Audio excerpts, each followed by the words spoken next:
Modern hand surgery can treat carpal tunnel through a very small incision. Have you ever felt numbness, tingling, or pain in your thumb, index finger, or middle finger? These are common signs of carpal tunnel syndrome. Inside your wrist is a narrow passage called the carpal tunnel. A major nerve called the median nerve passes through this tunnel and gives feeling and strength to parts of your hand. Sometimes the tunnel becomes too tight and puts pressure on the nerve. This can cause numbness, tingling, pain, and weakness in the hand. Simple tasks like holding a phone, writing, or buttoning a shirt can become difficult. When wrist braces, medicines, or injections no longer help, doctors may recommend carpal tunnel release surgery. The surgery usually begins with a local anesthetic. This means only the hand and wrist are numbed, so the patient stays awake but doesn't feel pain.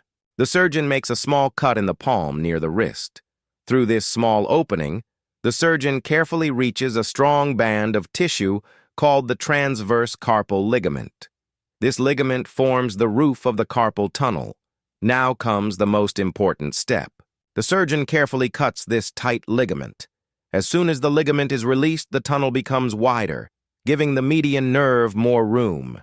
The pressure on the nerve is removed, allowing it to recover over time.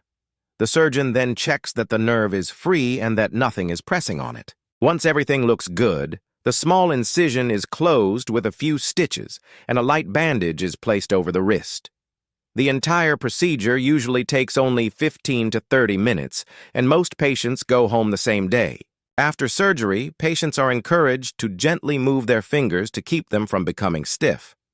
As the hand heals, the numbness and tingling usually begin to improve. If the nerve had been under pressure for a long time, it may take several weeks or even months to fully recover.